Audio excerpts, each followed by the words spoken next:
নমস্কার বন্ধুরা, আজ থেকে প্রায় 400 কোটি বছর আগে এই পৃথিবীতে প্রাণের স্পন্দন শুরু হয়েছিল।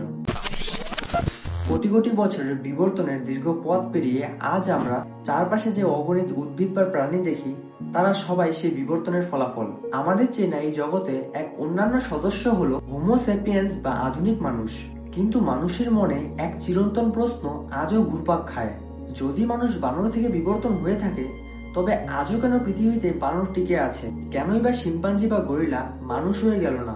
অনেকেই আবার বিবর্তনকে একটি মিথ্যে গল্প বলে উড়িয়ে দেন। কিন্তু বিজ্ঞানের দৃষ্টিতে বিবর্তন কি শুধুই একটি কল্পনা বা থিওরি, নাকি এটি একটি ফ্যাক্ট? আপনারা কি ভেবে দেখেছেন আমাদের আদিমতম পূর্বপুরুষ আসলে কারা ছিলেন? চলুন আজকের এই ভিডিওতে আমরা বিবর্তনের রহস্যের পর্দা উন্মোচন করি।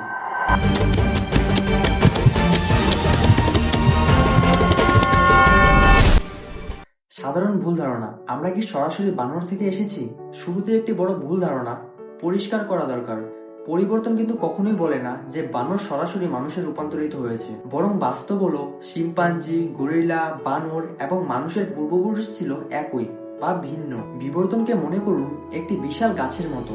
এর গোড়া একটাই, কিন্তু উপরে উঠে হাজারো শাখায় ভাগ হয়ে গেছে। এই গাছের ডগার শেষ বিন্দুগুলো হলো বর্তমান জীবের শেষ প্রজাতিগুলো।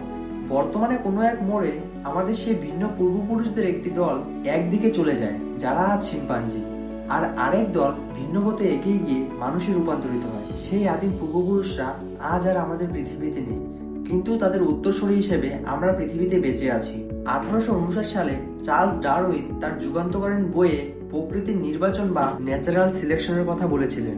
এটি শুনতে রহস্যময় মনে হলেও এর প্রতিক্রিয়া অত্যন্ত সরল। যখন কোনো প্রাণী বা উদ্ভিদ প্রজনন করে, তখন তাদের জিন পরবর্তী প্রজন্মে স্থানান্তরিত হয়। এই প্রতিক্রিয়ায় মাঝে মাঝে জিন বিন্যাসের ছোটখাটো পরিবর্তন আসে, যাকে আমরা বলি মিউটেশন। এটি একটি উদাহরণের মাধ্যমে বোঝাই, যাতে আপনারা সহজে বুঝতে পারেন। ধরুন একটি বনে একদল খয়েরি রঙের ব্যাঙ থাকে। হঠাৎ করে জিনের পরিবর্তনের কারণে তাদের মধ্যে একটি ব্যাঙ সবুজ রঙের জন্ম নিল। সেই একটি ব্যাঙ সবুজ হওয়ার কারণে সে নিজেকে সহজে গাছের পাতার সঙ্গে মানিয়ে নিতে পারে।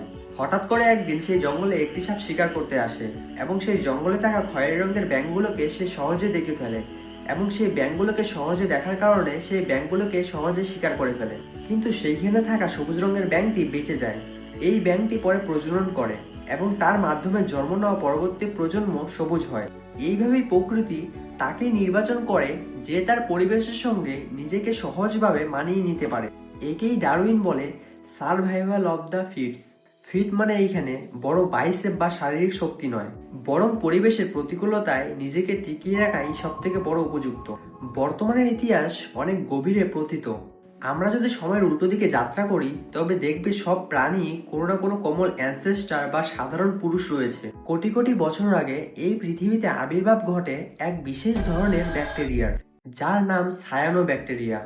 এটি ছিল পৃথিবীর প্রথম জীবনযাত্রা, যারা প্রথম সালোক সংশ্লেষ বা ফটোসিনথেসিস করতে পারত।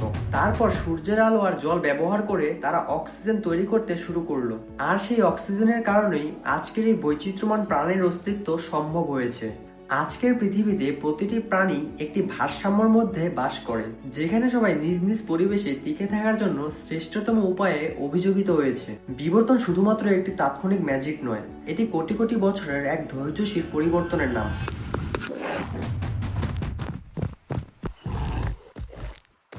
বন্ধুরা, জীবনের এই অবিশ্বাস্য যাত্রা গল্প আজ এই পর্যন্তই।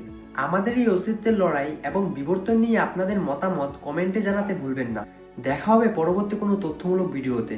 আর ভিডিওটা সম্পূর্ণ দেখার জন্য সবাইকে অসংখ্য ধন্যবাদ।